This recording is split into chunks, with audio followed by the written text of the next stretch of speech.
অবশেষে শীত পুরোপুরি চলেই এলো।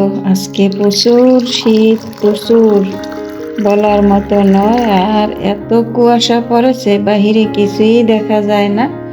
শীতের দিনে যদিও সব কিছু ব্যাপারই খুব ভালো, খাবার দাবার সব ব্যাপারই ভালো, তবে ওই যে কাজকর্ম করতে আরই একটু অসুবিধা। তো আমার কাছে ভালোই লাগে শীতের দিনে, যদিও দেখা যায় একটু ঠান্ডার সমস্যা কাজকর্ম করতে করতে, এই আর কি। তাছাড়া কিন্তু ভালোই লাগে শীতের দিন, আমার খুব পছন্দ। কার কার শীতের দিন পছন্দ চাইলে কমেন্টে জানাতে পারেন। আমার কিন্তু শীতকাল খুব খুব পছন্দ। তো আর আমরা তো কাজে ফাঁকিঝুঁকি করি না, আমার কাছে কাজ সবসময় করতে ভালো লাগে। আসসালামু আলাইকুম, কেমন আছেন সবাই? আশা করছি আমার প্রিয় আপু ভাইয়ারা ও দিদিমণিরা কাছে কিংবা দূরে, দেশ কিংবা দেশের বাহিরে, যে যেখানে আছেন না কেন, আল্লাহর অশেষ রহমতে সবাই অনেক বেশি ভালো আছেন এবং সুস্থ আছেন। আলহামদুলিল্লাহ, আমিও আমার পরিবারের সবাইকে নিয়ে ভালো আছি। এই তো আপনাদের মাঝে আবার হাজির হয়ে গেলাম নতুন দিনে নতুন একটা ভিডিও নিয়ে।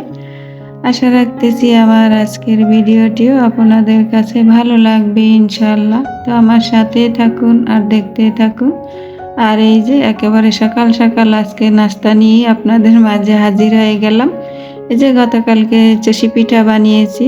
তো কোনো কোনো এলাকায় বলে চই পিঠা, কেউ কেউ বলে চষি পিঠা, কেউ কেউ বলে হাতে কাটা সেমাই। এক এক এলাকায় এক এক ধরনের নাম বলে। তো আমাদের ভোলা জেলায় কিন্তু চই পিঠাই বলে। তো মাঝে মাঝে আমিও চষি পিঠাও বলি, চই পিঠাও বলি। তো এই যে দেখুন কি সুন্দর একবারে বসে জমে ক্ষীর হয়ে গেছে। আর যখন রান্না করেছিলাম তখন একেবারে পাতলা ছিল, তো সেই জন্যই কিন্তু এই পিঠাগুলো পাতলা করে রান্না করতে হয়। ঠান্ডা হয়ে গেলে এরকম বসে যায়। আর এই শীতের দিনে এই পিঠাটা খেতে খুবই মজা লাগে, ভালো লাগে আমার কাছে। তো আমি তো এটা শুধুমাত্র দুধ আর চিনি দিয়ে রান্না করেছি। তো আমার মা, শাশুড়ি মা, ওনারা দেখতাম বেশিরভাগই খেজুরের গুড় দিয়ে, নারিকেল দিয়ে রান্নাটা করতো। সেটা খেতে ভীষণ মজা লাগে, কারণ সব কিছু হাজো হাজো বা নগদ নগদ যেটাই বলেন, তাদের তো কোনো কিছু বাসি ছিল না। যেমন নিজের গাছের রস, আবার রস দিয়েও রান্না করতো। রসেরটা কিন্তু দারুণ মজা, অনেক ফেভারেট আমার রসের সেই পিঠাটা। এই পিঠাটা রস দিয়ে রান্না করলে আমার মা রান্না করতো, শাশুড়ি মা রান্না করতো। তো আমার শ্বশুর তো অনেক খেজুর গাছ ছিল, তাদের কোনো সমস্যা হতো না। তো আমার বাবার বাড়ি তো সব কেনা ছিল, তারা কিনে রান্না করতো। তো আমার কাছে ভালো লাগতো রস দিয়ে রান্না করে। কেউ খেয়েছেন কিনা আমি জানি না, যদি না খেয়ে থাকেন তাহলে একবার ট্রাই করে দেখবেন, ভালো লাগে। অনেক এলাকায় হয়তো নাও জানতে পারে, কারণ এক এক এলাকার এক এক খাবার দাবার। তো আমরা কিন্তু দেশ বাড়িতে থাকতে এটা আমরা রসের মধ্যে দিয়ে রান্না করতাম, খুব মজা লাগতো। সাথে নারিকেল তো থাকতেই। তাই তো সবাই নাস্তা করা হয়ে গেছে, আমি করি নাই, আমি বেশি ঠান্ডা সেই জন্য ভাবছি যে একটু পরেই করব। তো এখন বেলা 10টা বেজে গেছে। তো আর আমি সকাল সকাল মিষ্টি অত খেতে পারি না, সেই জন্য আমি হালকা পাতলা কিছু খেয়ে নিয়েছিলাম। তো এখন এই তো পিঠা খেয়ে নেব, তো আপনাদের সাথে একটু শেয়ার করে দিলাম।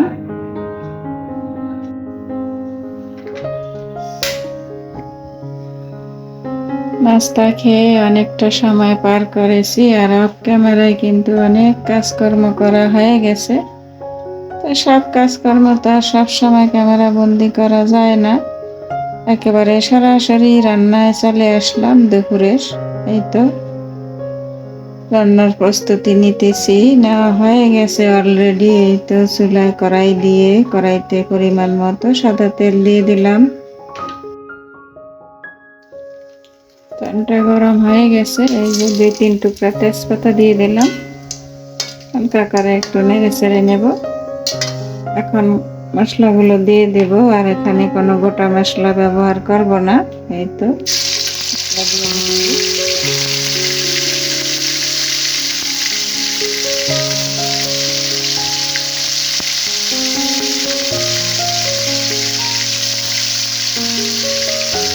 হচ্ছে আদা, রসুন, ধনেপাতা, কাঁচামরিচ সব একসাথে পেস্ট করে নিয়েছি। তো মশলাগুলো একটু নাড়াচাড়া করে ভেজে নেব।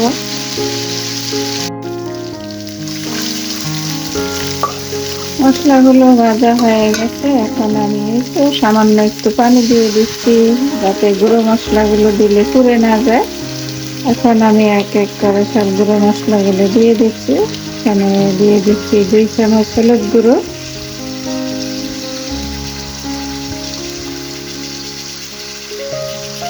1 চামচ লাল মরিচের গুঁড়ো,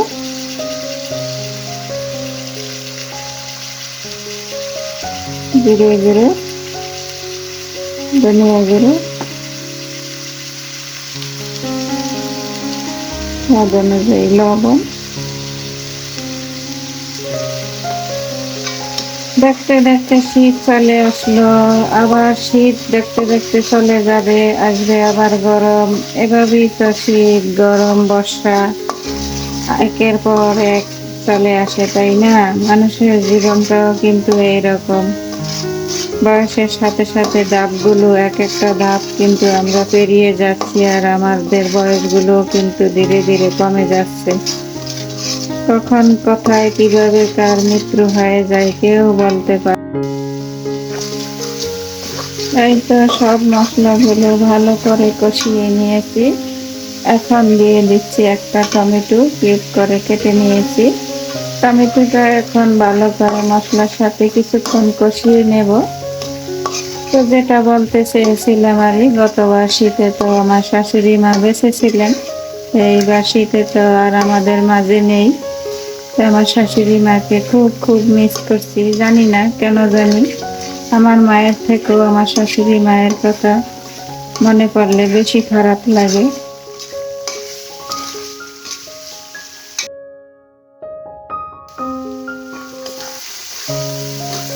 ভালো করে মশলার সাথে টমেটোটা কষিয়ে নিয়েছি।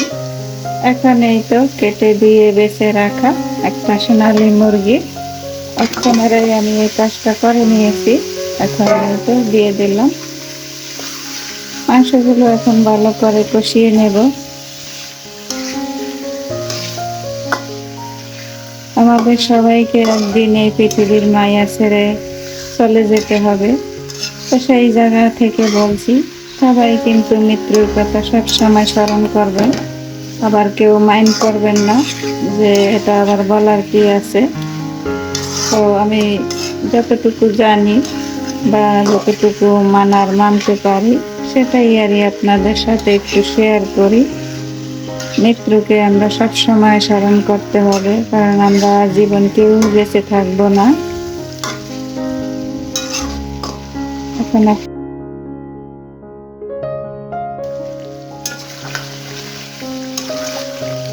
মাংসগুলো ভালো করে কষিয়ে নিয়েছি। এখন এই তো অফ ক্যামেরায় কেটে দিয়ে রেখেছি আলু দিয়ে দেব।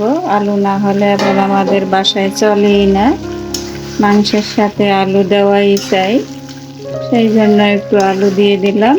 এখন আরো কিছুক্ষণ একটু কষিয়ে নেব।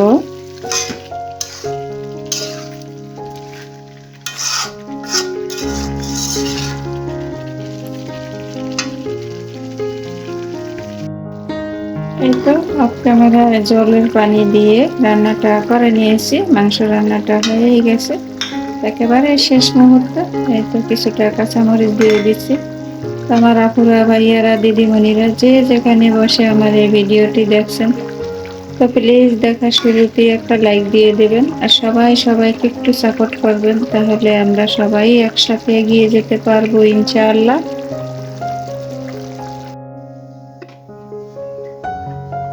মাশাআল্লাহ, এই তো মুরগির মাংস রান্নাটা হয়ে গেছে। আর এখানে আমি অফ ক্যামেরা একটু সাদা পোলাও করে নিয়েছি। আমি আর মেয়ে আজকে বাসায়, আর বাসায় কেউ নেই, নিপা বেড়াতে গেছে।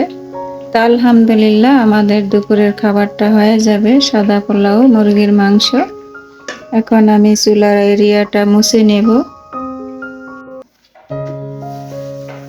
আপনারা কি কিছু খেয়াল করেছেন? এখন কিন্তু প্রায় 1টা বেজে গেছে। আমার রান্না বান্না শেষ, কিন্তু আমার এই যে সোয়েটারটা এখনো খুলিনি গায়ে থেকে। কারণ কি, ওই যে বললাম না সকালে, আজকে কিন্তু প্রচুর শীত পড়েছে, প্রচুর কুয়াশা পড়েছে, এখনো কিন্তু অনেক শীত লাগছে। সেই জন্য আমি আর সোয়েটারটা খুলি নাই। সোয়েটার নিয়েই আজকে রান্না বান্নাটা করে নিলাম। সব কাজকর্মই কিন্তু আজকে সোয়েটার পরেই করে নিয়েছি, কারণ এতটা শীত পড়ে গেছে হঠাৎ করে। তো সবাই সবার প্রতি খেয়াল রাখবেন, যাদের ছোট বাচ্চা আছে তাদের প্রতি কেয়ার করবেন, যাদের গুরুজন আছে মুরব্বীরা, বাবা মা শ্বশুর শাশুড়ি, তাদের প্রতিও যত্ন নেবেন, কেয়ার করবেন। কারণ কেউই আমরা এরকম থাকবো না, ভাই বোনেরা সবাই এক সময় আমরা বৃদ্ধ হব, তাই না? তো সেই কথা মাথায় রেখে যাদের যাদের বয়স্ক বাবা মা শ্বশুর শাশুড়ি আছে তাদের প্রতি একটু কেয়ার করবেন। হয়তো এখন আছে বিদায় বুঝতে পারেন না তাদের কত মূল্য, কিন্তু যেদিন চলে যাবে সেদিন বুঝবেন আমাদের জীবনে কেউই নেই। আমরা বুঝি এখন বাবা মা শ্বশুর শাশুড়ি আমাদের জীবনে কতটা মূল্যবান ছিল। তো বুঝলেও এখন আর করার কিছু নেই, তারা তো আর ফিরে আসবে না। এই তো আপনাদের সাথে কথা বলতে বলতে আমার চুলা আর চুলার এরিয়াটা সুন্দর করে মুছে নিয়েছি। এখন শুকনো একটা কাপড় দিয়ে মুছে নেব। তো আমার ভিডিওটি আজ এ পর্যন্তই। দেখা হবে আবার নতুন কোনো ভিডিওর মাধ্যমে। সেই পর্যন্ত সবাই ভালো থাকবেন, সুস্থ থাকবেন, নিরাপদে থাকবেন। আল্লাহ হাফেজ। আসসালামু আলাইকুম।